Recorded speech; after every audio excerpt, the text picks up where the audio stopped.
Right, so my proposal is about Treasury knowledge resources, and it's for the Web3 Association. So my background is in software development. My history is I started contributing in Project Catalyst. It's around Fund 3. And why I'm here is I see it as a massive opportunity to improve Web3 treasuries. The opportunity is phenomenal. In terms of previous contributions, I was responsible for the funding categories analysis, and that has led to, in Fund 11, the Catalyst team overhauling the challenge setting process and completely replacing it with something similar to the funding categories that were suggested. The key outcome that I kind of learned from that is that research analysis is a really effective way to kind of try and improve these treasury systems for thinking about how you disperse assets.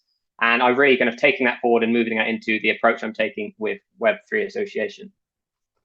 In terms of what I'm actually creating, so knowledge resources can include a lot of different things, whether that's data, facts, and statistics, insights and trends, case. So a lot of different resources. But the main outcome I'm trying to get to is things that are insightful and actionable, so you can actually improve your treasury system, and especially disbursement. So in terms of at the moment, so resources are already being released. I've been working on, for instance, something I've been working on recently is disbursement approaches comparison. So I've been looking about how you can combine the implications of combining different things together and separating them out, and how that impacts things like complexity and flexibility. So you can see all those resources now. The longer term kind of goal of these resources is to keep iterating and improving them and become the go-to destination to learn about treasuries. And that's really focused on the treasury teams themselves who are building out those solutions. So how can these resources really help them accelerate their path to really generate the outcomes they want to generate?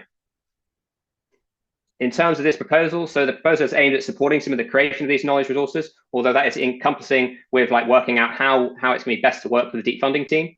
So the current focus for the foreseeable future will be treasury disbursement. The budget is $10,000 for a 3-month contribution. And my wider plan is to try and split this kind of cost of my contribution efforts across many ecosystems. That's one of the key outcomes I learned from working in Catalyst is the resources I'm making are very applicable to many different treasury systems.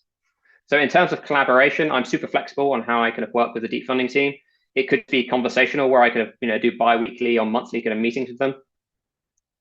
We could do at the end, we could do like a targeted suggestion things where I do like a deep dive on the deep funding system at the moment and apply all of the suggestions analysis I've been doing to kind of look at what are the biggest impact areas to kind of improve the ecosystem where it is now for disbursement especially. And then moving on from that, we could even go into like problem solving where I'm presented some problems that need to be addressed and I could do work to help with kind of looking into that and finding solutions. So yeah, the overall opportunity here is I think knowledge resources are going to prove themselves already, and hopefully it really makes it a lot easier for the deep funding team to kind of look for different ideas, ways they can improve their own disbursement process. So the real kind of main kind of essential advantages are fast learning outcomes, making it more cost effective by splitting that cost, trying to be like a collaborative agent that brings some of the industry together to really kind of help think about different ways we can approach treasuries, and also hope to reduce that duplicated effort and waste. So the deep funding team doesn't have to do this all by themselves.